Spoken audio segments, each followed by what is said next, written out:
Hi అండి, welcome back to our channel. ఇవాల్టి మన వీడియోలో ఎగ్ ఆమ్లెట్ కర్రీ ఎలా చేసుకోవాలో చూపిస్తున్నానండి. సో ఈ ఎగ్ ఆమ్లెట్ కర్రీ చేసుకోవడం చాలా సింపుల్ ప్రాసెస్ అండి. తినడం మొదలు పెట్టారంటే ప్లేట్ ఖాళీ చేసేదాకా వదిలిపెట్టరనమాట, అంత టేస్టీగా ఉంటుంది. సో నేను చెప్తుంటేనే మీకు నోరు ఊరిపోతుంది కదా, అయితే లేట్ చేయకుండా వీడియోలోకి వెళ్ళిపోదాము. వీడియోలోకి వెళ్ళే ముందు ఫస్ట్ టైం కనుక మన ఛానల్ని చూస్తుంటే వెంటనే ఛానల్ని సబ్స్క్రైబ్ చేసుకోండి. అలాగే మీ సపోర్ట్ నాకు అందించండి. చూసే ప్రతి వీడియోకి కూడా ఒక లైక్ చేయండి. మీరు చేసే లైక్ నా ఛానల్కి చాలా సపోర్ట్ని ఇస్తుంది.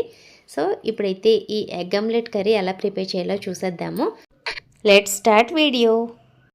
ముందుగా ఎగ్ ఆమ్లెట్ కర్రీ చేయడం కోసం ఇలా స్టవ్ ఆన్ చేసి స్టవ్ పైన ప్యాన్ పెట్టుకుని హీట్ చేసుకోవాలి. ప్యాన్ హీట్ అయ్యాక ఇందులోకి 3 టేబుల్ స్పూన్ల వరకు ఆయిల్ని వేసుకుంటున్నాను. ఇది నాన్ వెజ్ కర్రీ కాబట్టి కాస్తంత ఆయిల్ ఎక్కువ వేసుకోండి, టేస్ట్ అనేది చాలా బాగుంటుంది.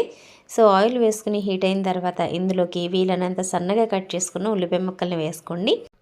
అలాగే కారానికి సరిపడా పచ్చిమిర్చిని చిన్న ముక్కలుగా కట్ చేసుకుని వేసుకోవాలి. నేనైతే ఒక 3 పచ్చిమిర్చిని తీసుకుని ఇలా చిన్న ముక్కలుగా కట్ చేసుకుని వేసుకున్నాను. సో ఇప్పుడు వీటన్నింటిని కూడా ఒకసారి బాగా మిక్స్ చేసుకుంటూ బాగా కలుపుకోవాలి. సో వీటిని కలుపుకునేటప్పుడు స్టవ్ని మీడియం టు హై ఫ్లేమ్లోకి అడ్జస్ట్ చేసుకుంటూ మాడిపోకుండా మంచి కలర్ వచ్చే వరకు కూడా కలుపుకుంటూ వేయించుకోవాలి. సో ఇలాగా వీటన్నింటిని ఒకసారి కలిపి దీనిపైన మూత పెట్టేస్తే చాలా తొందరగా మగ్గిపోతాయి. ఉల్లిపాయ ముక్కలు ఎప్పుడైనా సరే ఇలాంటి కర్రీస్ చేసేటప్పుడు చిన్న ముక్కలుగా కట్ చేసుకుంటే కర్రీ కూడా చాలా బాగుంటుంది, గ్రేవీలాగా అనిపిస్తుంది. సో చూస్తున్నారు కదా, ఇలా వీడియోలో చూపించే విధంగా ఇవి సగానికి పైగా వేగే వరకు కూడా మధ్యలో మూత తీసుకుంటూ వేయించుకున్నాను. సో ఇవి ఇలా వేగిన తర్వాత ఇందులోకి 2 బంగాళదుంపల్ని చిన్న ముక్కలుగా కట్ చేసుకుని వేసుకుంటున్నాను. మీరు బంగాళదుంపలు ఇష్టం లేదు అంటే స్కిప్ చేయొచ్చు, లేదు అంటే ఇందులో వేసుకోండి, చాలా బాగుంటుంది. సో ఇలా వీలైనంత సన్నగా కట్ చేసుకుని వేసుకోండి, బాగుంటాయి. మరి పెద్ద పీసెస్ లాగా కాకుండా మీడియం సైజులో చిన్న ముక్కలుగా ఉండేలాగా కట్ చేసుకుని వేసుకోవాలి. ఇప్పుడు ఇందులో 1 టేబుల్ స్పూన్ వరకు అల్లం వెల్లుల్లి పేస్ట్ వేసుకుంటున్నాను. ఇది నాన్ వెజ్ రెసిపీ కాబట్టి కాస్తంత అల్లం వెల్లుల్లి పేస్ట్ అనేది ఎక్కువే వేసుకోండి. 1 టేబుల్ స్పూన్ వరకు వేసుకోండి, బాగుంటుంది. అలాగే ఒక 1/2 టీ స్పూన్ వరకు పసుపును కూడా వేసుకోవాలి. నాన్ వెజ్ కర్రీస్ నీచు వాసన అనేది లేకుండా ఉండడం కోసం పసుపుని ఎప్పుడు వేసుకునే కర్రీ కంటే కాస్తంత ఎక్కువగా పసుపుని యాడ్ చేసుకోవాలి. సో ఇందులోనే రుచికి సరిపడ ఉప్పును కూడా వేసుకున్నాను. నేనైతే కళ్ళుప్పుని యాడ్ చేసుకున్నానండి, మీరు కావాలి అంటే సాల్ట్ని కూడా యాడ్ చేసుకోవచ్చు. సో ఇలా వేసుకున్న తర్వాత వీటన్నింటినీ కూడా బాగా మిక్స్ చేసుకుంటూ బంగాళదుంపలు కూడా బాగా మగ్గే వరకు స్టవ్ని మీడియం టు లో ఫ్లేమ్లోకి అడ్జస్ట్ చేసుకుంటూ నెమ్మదిగా బంగాళదుంపలు మగ్గే వరకు మగ్గించుకోవాలి. సో ఒక 2-3 నిమిషాలు అయ్యేసరికి ఇవి బాగా మగ్గిపోయాయి. ఇలా పూర్తిగా మగ్గిన తర్వాత ఇందులోకి కారాన్ని యాడ్ చేసుకుందాము. సో ఇందులోకి కారాన్ని వచ్చి నేనైతే 1 టేబుల్ స్పూన్ వరకు యాడ్ చేసుకున్నానండి. మీరు తినే కారం బట్టి ఇందులోకి స్పైసీని అనేది యాడ్ చేసుకోవచ్చు.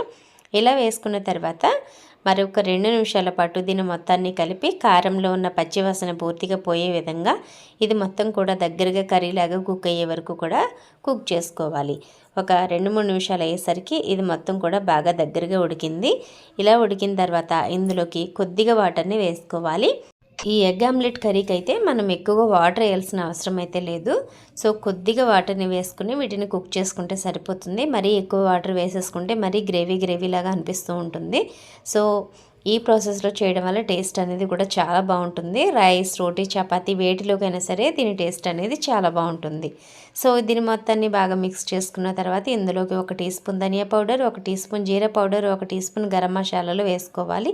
ఇలా వేసుకున్న తర్వాత దీన్ని మొత్తాన్ని కూడా ఒకసారి బాగా మిక్స్ చేసుకోవాలి. ఇలా ఒకసారి ఇందులో వేసిన ఇంగ్రీడియంట్స్ అన్నీ కూడా కర్రీలో బాగా కలిసేటట్టు మిక్స్ చేసుకోవాలి.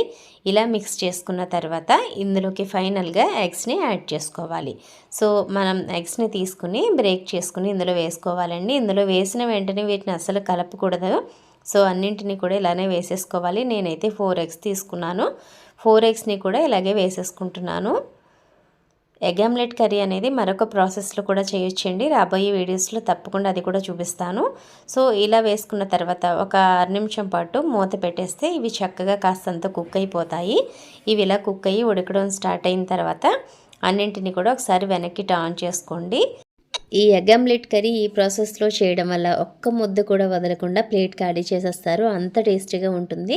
సో మీకు వీడియో చూస్తుంటేనే వెంటనే తినాలనిపిస్తుంది కదా, అయితే తప్పకుండా ఈ రెసిపీని ట్రై చేయండి.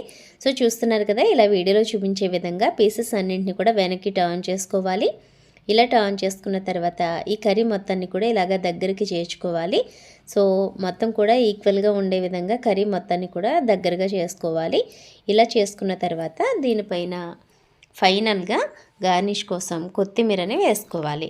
సో కొత్తిమీర లేకపోతే కాస్తంత కరివేపాకునైనా సరే యాడ్ చేసుకోండి, ఫ్లేవర్ అనేది చాలా బాగుంటుంది. ఇలా వేసుకున్న తర్వాత చక్కగా మూత పెట్టేసి ఒక్క 6 నిమిషం పాటు ఉంచితే ఎంతో టేస్టీగా ఉండే ఎగ్ ఆమ్లెట్ కర్రీ రెడీ అయిపోతుంది. ఎక్కువ శ్రమ లేకుండా తక్కువ టైంలోనే మీ ఇంట్లో వాళ్ళకి ఇలా చేసి పెట్టారంటే ఒక్క ముద్దు కూడా వదల్చకుండా చాలా అంటే చాలా ఇష్టంగా తినేస్తారండి. ఓకే ఫ్రెండ్స్, చూసారు కదా ఇవాళ మన వీడియో. ఎగ్ ఆమ్లెట్ కర్రీ ఎంత సింపుల్గా ఎంతో టేస్టీగా ప్రిపేర్ చేసుకున్నామో. అయితే మీరు కూడా ఈ రెసిపీని తప్పకుండా మీ ఇంట్లో ట్రై చేసి ఎలా కుదిరిందో కామెంట్ సెక్షన్లో కామెంట్ చేయండి. రేపు కూడా మరో సింపుల్ అండ్ సూపర్ టేస్టీ రెసిపీతో మీ ముందు ఉంటాను. అంతవరకు థ్యాంక్స్ ఫర్ వాచింగ్.